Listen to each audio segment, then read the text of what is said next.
how long is a homeschool day supposed to be? Okay. Your homeschool day is as long as it needs to be for your family. There is not going to be, the one universal answer is it's not as long as the public school. I'll tell you that. Now, explain that real quick, because you were a public school teacher, so I want you to just kind of unpack that a little bit. Okay, so public school started at, if I can remember back, let's say it started at 8 and we got out at 2:30, I believe, and it's different for different schools. But that's a long day, but let me tell you what that day was filled with. 23 kids getting their snow clothes on and off.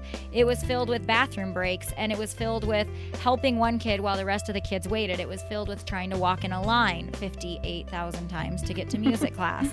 It was filled with all of these things that we as parents at home don't have to think about or worry about.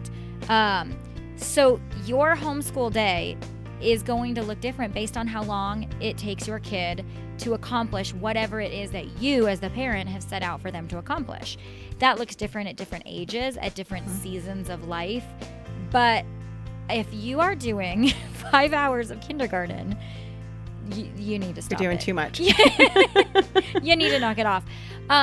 So really, that's what parents ask. And the thing that we fall into is parents think, I'm not doing enough because this is only taking 2 hours. And I want to say, it really shouldn't take much more than that in those elementary years. Honestly, it's that you have been programmed to think that a school day is 8 hours or 7 hours.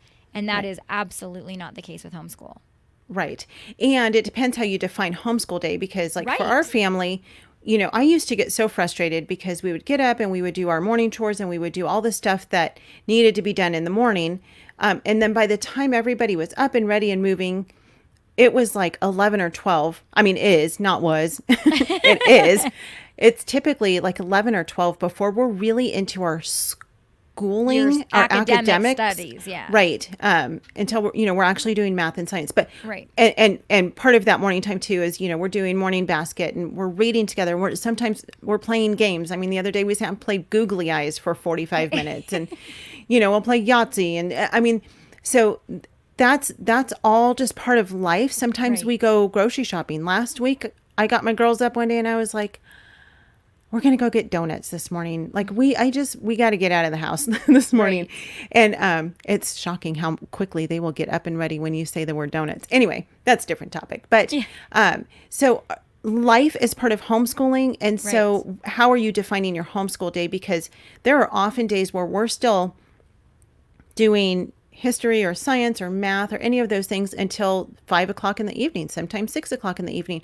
Right. But we have done a whole lot of other stuff through the day. It's not like they've sat at the table from 8 a.m. until 5 p.m. Exactly. doing schoolwork. We've done it kind of sporadically throughout the day because we've had interruptions and stuff. But that's the beauty of homeschooling. That's how our family works. And that's really the beauty of homeschool freedom. And that's, that's what really is important, is the freedom that we have as parents. Right. To make those schedules and to be interrupted, because really it's not an interruption, it's life, Right. And so your homeschool day is every family is going to look different, but just get yourself out of the box that it has to look, the worst thing you can do as a homeschool mom is make your home look like the public school. Right. Right? That's not what we're trying to do. Or make your homeschool look like your neighbor's homeschool or your friend's homeschool. Because Aby, you and I are very different in the way we schedule our days. You kind of get up and get going with your kids, and you guys are done earlier than us. You're 2 hours behind us, and you're probably done before we are.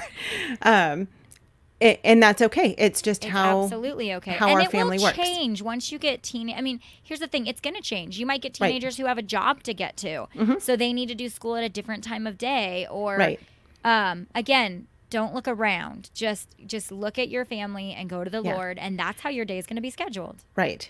Do what works best so that you and your children are not constantly stressed out. Totally. And on edge all day long. And it totally does, like you said, depend on the age of your kids. I have a high schooler now. And so, academics have gotten a whole lot more serious this year than they have been in the past. And my youngest is in 4th grade. And so she's getting a little bit more serious about, her academics as well. And, up till 3rd grade, they're still kind of that. I heard this. You could tell me if this is true. That up until 3rd grade, they're learning to read. And all the other stuff is just kind of extra. After 3rd grade, they read to learn. Because typically. Yeah, not everybody is the same. Not everybody is the same. Don't let that number. But in general, the first part of their elementary school years are learning to read. Right. Yeah.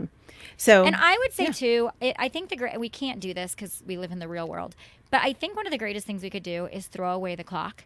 And do school based on how long is your kid's attention span. We get bogged down by the clock. Jesse and I lived off the grid for a while, and we got rid of, we had no clock for like a year about. And you know what? Wow. We worked when the sun came up. We ate when we were hungry. We stopped when the day was done. And the stress level went away. And I know we can't do that now, but if you could just hide the clock while you're doing your school day. And you know what? As long as your kids are engaged, keep them there.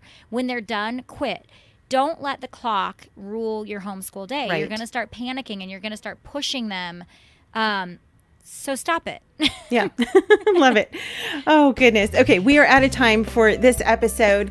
Aby, thank you for joining me. We will be back on Wednesday for part 2 of this Q&A. And you guys, thank you again for just being so supportive of our family. We love you guys. We pray for you all the time. And we are so grateful that you have just been part of the Schoolhouse Rocked ministry. So if you want to learn more. I love getting your comments. I cannot tell you how much fun Yvette and I have when we get comments from you guys. You know, it just makes it like you're really there with us and we're not just talking into outer space. Yes. When people leave comments on Facebook, send us emails. You can email us at podcast@schoolhouserocked.com. Yeah. Go leave a review over on the podcast thing. That helps other families. Yes, on iTunes. Yes, on iTunes. Yes, that's what that's called. It helps other families be encouraged as well, right? It helps people find us. So yep, it totally does. So, all right, you guys, we'll see you back here on Wednesday. Bye.